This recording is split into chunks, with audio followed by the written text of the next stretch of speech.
All right. Wow, okay. See, that's what happens when I don't teach. Let me see. Is that working here? Hmm.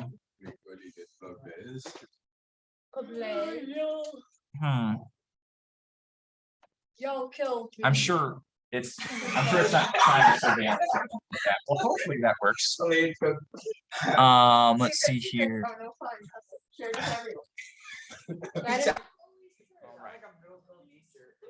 All right, let's go ahead and get started.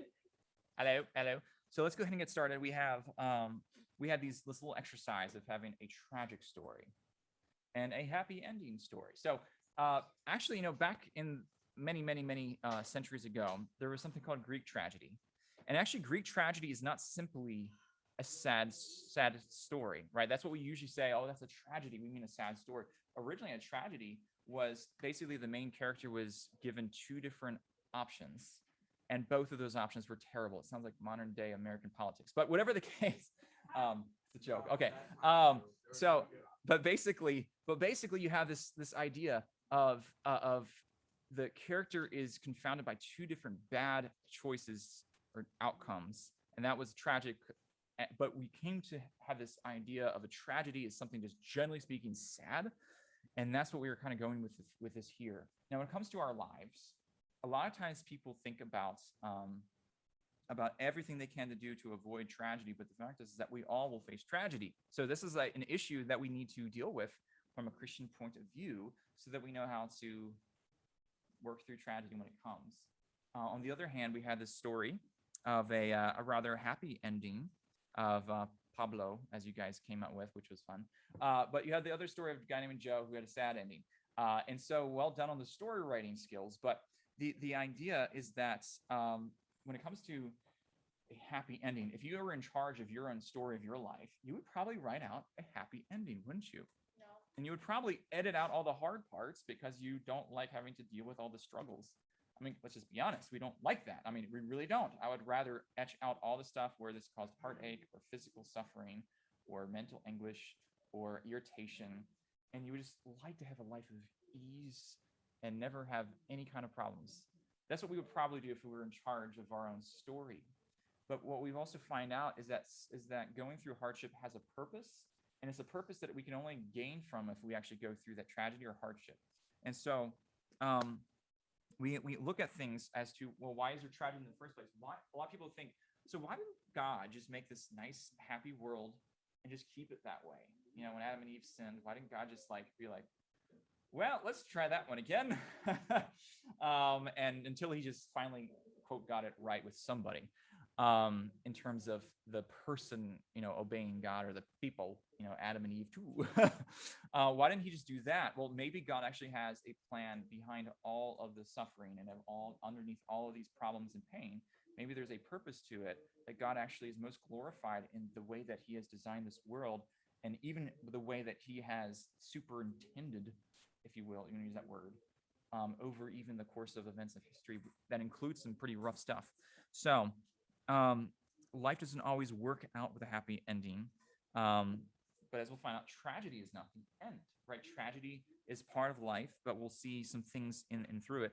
Hey, there's the most powerful and probably often cited verses in the Bible about tragedy is Romans 8. So do you have a Bible?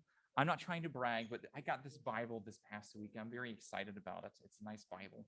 I got it for free. I won it from a little prize at the conference that I was at. Yeah, it was like a really expensive Bible. It's made out of goat skin.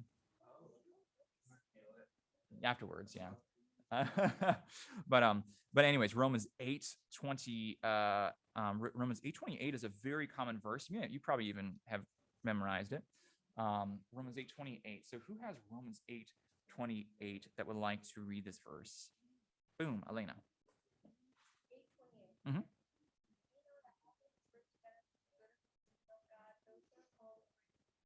Yeah. So we hear that verse, and somebody goes through a tragic situation. You do have that there, and we're not trying to say that you should never use that verse, but sometimes when somebody's going through a hardship, and you bring up this passage here, it can be kind of hard to wrestle with, because in that moment it doesn't feel like all things work together for the good of those who love God.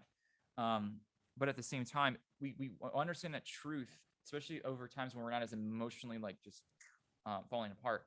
And so, do all things really do they actually work together for the good, or is this just a nice Christian idea to think through so that you can like cope with your sad existence? Um, is this really true? Right? Is this really true? And if you really believe this is true, then it can really affect the way that you live. Um, and so it would be where you can come to the point where you're glad that you don't get to write your own story because you know that if you wrote your own story, you would never go through hardship and you would never really learn the things that God teaches you through difficulty. Um, Tragedy does not have to equal a tragic life. What are some recent tragedies that you've heard and seen and witnessed? Maybe it's in your home, or maybe it is, if it's too personal, don't share it. But if it's maybe something in the state or in the country or even around the world, what are some recent tragedies that you've seen? Yeah, Gabby. Yeah, pretty rough. Yeah, everything dealing with Washington D.C. Yeah, at least. Yeah. So like, just unresolved problems with crime and everything. Is that what you're getting at? Oh, yeah, missing people are missing. Those are horrible because there's like no closure for the families and everything because they don't like know, is this person actually alive? Are they out there or are they dead or whatever the case might be? And it's just, and yeah, there's a lot of anguish there. What do you think, Gabby Walker? Yeah, pretty much you'd find, I mean, there are shootings every week, um, sometimes in cities and in terms of like gang violence, sometimes like in schools, sometimes they happen unexpected, like the Salem Fair, for example. There are things that, yeah, yeah, this past summer. A 14-year-old, I think. It was something crazy like that. Didn't kill anybody, but he wounded, yeah, wounded somebody. Yeah, two people. So yeah, so yeah, I mean, that's pretty terrible, right? Those things happen. Um, yeah, there you go. The COVID stuff. Yeah, the Rona. Um, um, Pretty much you could cite a lot of things they're tragic. People have died that you've known, family members or church members or friends or whomever. Um, Well, it doesn't have to be though, because it can be helpful too. So if you think about it, tragedy is something that we're surrounded by all the time. Haiti, right? The earthquakes that were happening in Haiti, Hurricane Ida came through, and some people died from that. Thankfully, it wasn't as bad as like Katrina from 2005. Oh yeah, the Houston one was pretty rough. Yeah, it wasn't like 2 years ago. I don't know. Maybe it was more than that. But yeah, you're right. There was a big one. I forget the name of it. But yes, natural disasters happen. Earthquakes, hurricanes, tornadoes. Um, we've heard of terrible stories of infants dying, people miscarrying, um, people dying at very tragic accidents and things like that. These are things that are real to the world. And if you're a Christian, you're going to be asked about these things by people who are not Christians, or even by fellow Christians who are suffering and dealing with these things. And we're not saying that you have to have like an easy answer that is like independent of emotion and be like, here it is, served on a silver platter. Go forth and be happy again. Because that's not really how you deal with suffering. But if we at least can talk about suffering and tragedy when we're not suffering through tragedy, it can usually help us better when we actually go through these things. Because as we'll see here, we're going to go through them. Genesis 1 is really where we would start in this whole thing here. There was nothing tragic about Genesis 1, but we find out that there is a first tragedy. So we have our topic here from Deal With It. I'm not sure why it's not going ahead. Come on. Let's try this other button. I'm not sure why I keep having some technical difficulties. I don't know if I'm just like stricken by all kinds of things lately, but I have a question. yeah. Why is bullying purple? Yeah, I kind of have the same question. Because the ones in purple are the topics we talk about. What? Bullying? We haven't talked about bullying. We haven't talked about it yet. But that's the only thing. It's the only thing that's purple. Yeah, that is. Oh, is it only in purple? Yeah. Oh. That's the. I I was expecting this whole lesson to be on bullying, and then I was. And then you're just like, what's going on, man? There we go. So I'm not sure how we do this, but anyways, let's look at the first tragedy, right? So the first tragedy goes back to Genesis, and in the beginning, you all know, well, that happens, yeah. But in the beginning, God creates everything, and He creates it, and we'll see the wording that God uses here. Genesis 1:31. Let me go ahead and check that out. Genesis 1:31 says this exactly. Then God saw everything that He had made, and indeed it was very good. So the evening and the morning were the sixth day. So God made everything, and it was very good. It wasn't just good. There's an additional word that's thrown in there. Very good. He was super pleased by it. There's nothing more that He would have desired from it. He makes it very good. There's nothing tragic about that. What is tragic then is, of course, what happens with the very good creation. And that's over in Genesis chapter 3, which we'll basically just summarize the story there. I know that you've heard this before, but let me just kind of reiterate it, right? The idea of it didn't really take long for humans to mess up the very good creation. At least we think. I don't know how long Adam and Eve were in the garden. The Bible doesn't tell us. Was it like a day? Man, that's a terrible start. You know, that's like that goes quick. Was it months? I don't know. I really don't know. Could have been like years. It theoretically could have been years. What we see in the Bible is that in Genesis, children are born over very long periods of time. So it seems like time has a weirder way to do things before like the flood and maybe before the fall. I don't know. But I don't know how long it was. And the Bible doesn't answer that. But we find out that eventually they, of course, are tricked. And they also, not just tricked, but they willfully disobey God. They eat from the fruit of the tree of the knowledge of good and evil. And no more walking with God in the garden, no more tranquility, no more peace in the garden. They're kicked out, they're expelled, and so that was the first tragedy. That brings on more tragedies. That is a tragedy, right? That's a terrible ending to that mini story. But we often find that when there's a tragic event that occurs, is that God's word actually speaks to it, and He actually does speak to this tragedy. But a lot of times, if you go through a tragedy in your life, you're tempted to try to find an explanation as to why God allowed that to happen, right? You're like, I don't understand why God allowed this to happen. Like, this doesn't seem fair, or it doesn't seem to make sense. I don't see how good could be brought from this, because if Romans 8:28 says God works all things together for good, I just don't see how that's going to happen. You might feel that way. So you have all these questions about why would God allow these things to happen. But there is hope that the Bible offers in the midst of tragedy, even in the midst of Adam and Eve in the Garden of Eden. In Genesis 3:15 says that great promise that I'm going to put enmity between you and the woman, between your seed and her seed, speaking to the serpent, and he shall bruise your head and you shall bruise his heel. So when you really the word bruise is crush. So you're going to attack him, but he's going to crush your head, which is a symbol of death. That's how you kill a serpent. So there's that great promise in the midst of all the tragedy. So there's a little bit of hope. So how can we find hope in tragedy? That's what we're going to check out next. Finding hope in the tragedy, and that a tragedy can sometimes be a great teacher. So those are some good questions as you're going through a difficult time. What is God teaching me? Now, is this natural for when you go through a tragedy to ask God, I wonder what you're teaching me? Is that your first response? No, usually your first response is tears or anger or bitterness or frustration or nervousness or fear. Usually it's not,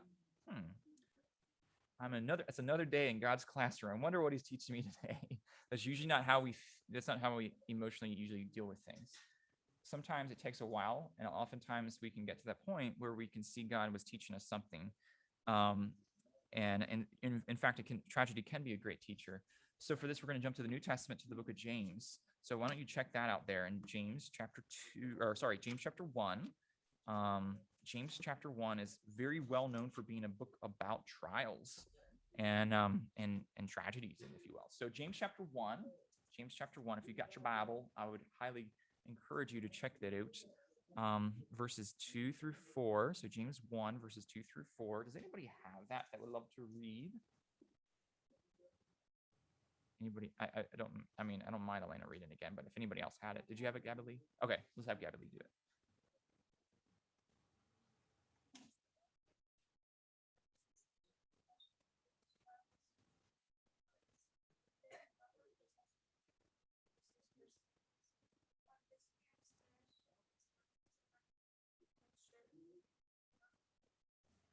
Yeah, there's so much good stuff from here. Now, this is not an easy passage to just like digest and be like, I will do this without any trouble.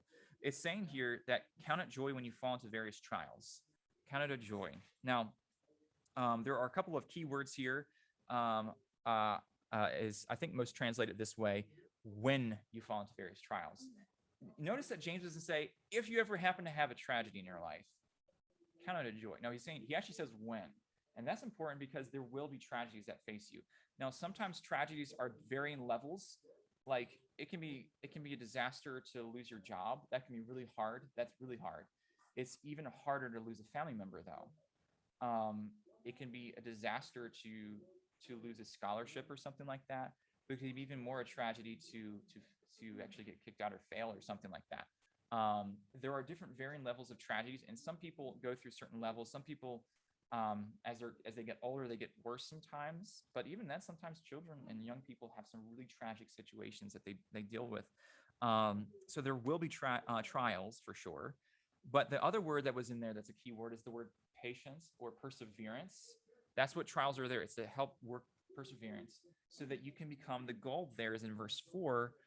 The word could be so you may be perfect or mature, or the word is complete. It's the idea that you have that God has really worked in your heart to become more like Christ.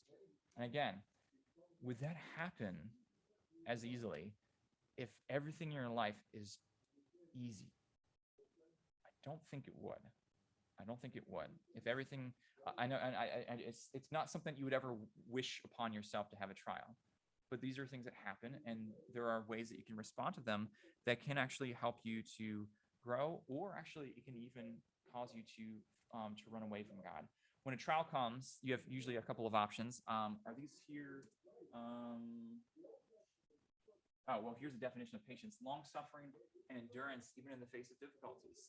That's what it can produce in your life. And so, okay, it's not there, but there are two different things that you can face when you face a tragedy. You could get angry, and that's what happens with a lot of people. They get really angry, or you can choose to let those situations help you become more like Christ and grow in your faith to become become what they were. The word is perfect. That doesn't mean like sinless. It means complete or mature. So tragedy can literally change your heart for God in one way or the other. Sort of like a crossroads. There are many roads around here. Like if you come down that alternate 220 near Bonsack Baptist Church, right? You know what I'm talking about? And you come up there and you can either go right to Walmart or left to this wonderful place, or our house, whichever place. You think about it. So there are two options. It's not like you can just go straight on, because you would go into, I think the Lawson's house or somewhere near there. You could either go right or left, and you can either choose to get angry and bitter and go to Walmart. Or the other one is you could choose to let God work patience in your heart and turn left and go east on 460, which is towards here, or our house. Fair enough. But anyways, it's just a silly illustration to think about how sometimes when it comes to trials, you really just have two options. There really isn't like a way that you just become numb and don't really you're not affected by it, because we're emotional people. And so that often happens with our lives. Well, most of us, Micah. Anyways, so do we always know about why God does things a certain way in tragedies? No, we don't. We have to learn from them, but we don't always know why. The term right here is used as a spoiler alert. The future is glorious. So Romans chapter 8, I'm going to jump back there about a spoiler alert. As I'm turning there, you can turn there too if you'd like. But Romans chapter 8, which is, again, a passage that we read from earlier, but in a different verse. Let's say there's a big movie that comes out, just a whatever blockbuster movie. Which one? Which one? Chinese Oh, Shang-Chi, yeah, the new Marvel one. Or let's say any movie, right? Let's say a big blockbuster comes out and you had to work during the day. And so you're like, well, I still want to see the movie the first day comes out. So you see like the second showing or whatever, and you're about to go into the theater. And somebody walks out there and they're like, I can't believe the main character died. You're like, I really don't like you. That actually happened with Michael Kilbride over Iron Man. Somebody was like, "You're alive!" when he was walking into like the first or the second showing, and he wanted to, yeah, he was not happy about that. Anyways, the last, anyway, spoiler alert. If anybody hasn't seen the last, yeah, sorry, yeah, it's already been out for years. It doesn't count. But anyways, yeah. So anyways, you hate when that happens. Now, the Bible actually gives us a spoiler alert, but in a positive sense, that it gives us a heads up that the character doesn't die. No. The Bible gives us the character lives, if you will. Come on, people. So Romans 8:18. We're going to read from that here. The glorious future. Romans 8:18. For I consider that the sufferings of this present time are not worthy to be compared with the glory which shall be revealed in us. Paul went through suffering. I mean, the guy was like hit with stones, like they call him. He was nearly stoned to death. These not like small little pebbles, like fruity pebbles. We're talking about like these rocks. With that was John, but I mean, he was shipwrecked. He was flogged and beaten. I don't think Paul was. I think it was just John, but I could be wrong. Maybe I missed that episode of church history. But anyways, but whatever the case, we see a glorious future. There's something glorious about this future for the believer. There's no more suffering. There's no more pain. There's no more tragedy. And so a spoiler alert is given to us that this will be our future. So if you have a suffering right now, you can have that hope in life right now. Yeah. So, yeah, thinking about the Afghanistan, where like the Taliban people, Yeah. there were reports about underground church. Everyone there was martyred.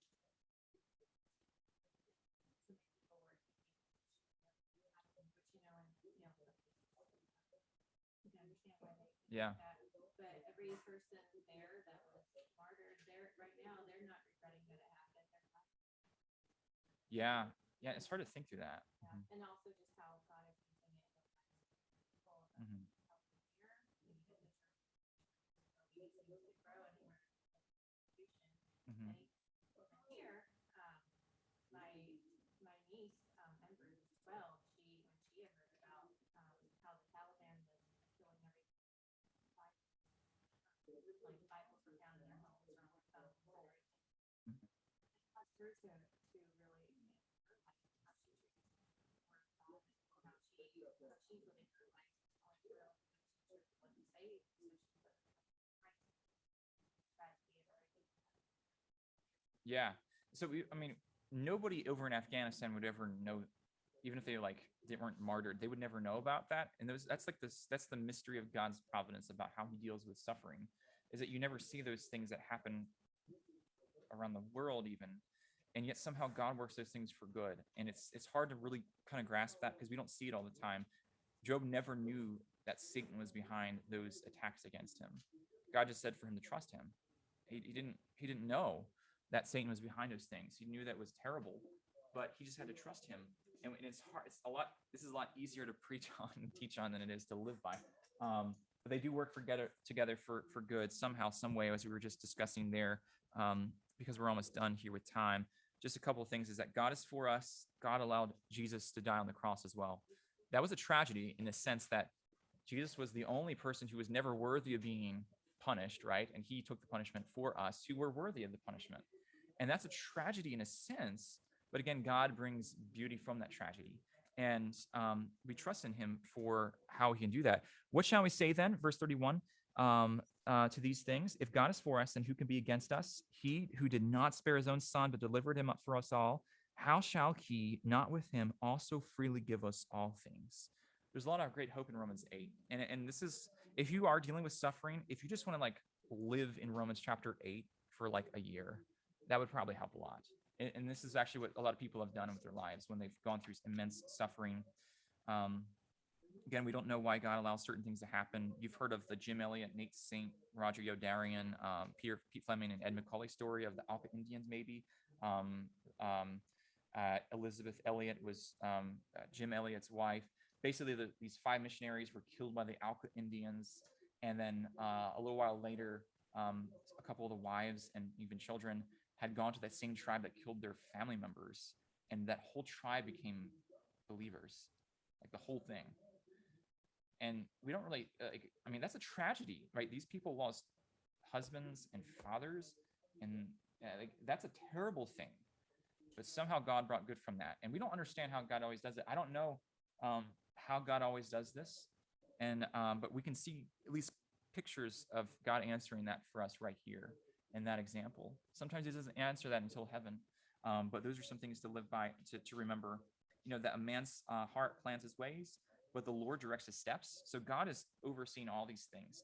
And really, if you think about it, it is a great hope to know that tragedy happens and you shouldn't waste your tragedy, that the only tragedy, here's our little sticky statement. We already did that there with the astounding truths. The greatest tragedy is not learning from it, which is kind of a play on words there, sort of a double meaning. But the idea is that it would be sad for you to go through a tragedy and then suffer that loss and to not actually grow in your walk with Christ. That would be tragic. That would be sad. And sadly, unfortunately, I can't always say that I've been very quick to grow in hardship. I think probably most Christians are that way, if that makes me feel better. But but the reality is that over time you start to see God's hidden hand really make more sense, even if it doesn't answer everything, right? It starts to make more sense. And this can be a great help to other friends. So if a friend is suffering through tragedy right now, I don't recommend you just send Romans 8:28 and just be done with that. Maybe at a certain time, this would be an encouraging thing, maybe to say in person with compassion. Because if you just say a Bible verse to them without any kind of emotion, you kind of feel like a robot. And so just be aware that of showing compassion, speaking truth in love, and because these are very powerful words from Romans, and these are powerful things for us to learn. On Wednesday nights, we're learning about the doctrine of Scripture, how important God's word is, and we can learn from it greatly, and we can really go through suffering well. And nobody wants to suffer, but we will suffer in due time, and there are varying levels. And so hopefully this will be a help to you in whenever you face trials in your life. So anyways, thank you guys for paying attention, for your great stories earlier. At the end of the road, if you were to write your story, you probably wouldn't write with tragedy in it. The reality of the Christian life is never tragic because the ending is never tragic. It's always a happy ending, but we don't always have the happy prelude. So anyways, just something to think through. We'll see you guys later. Thank you. Yes, this is the first time anybody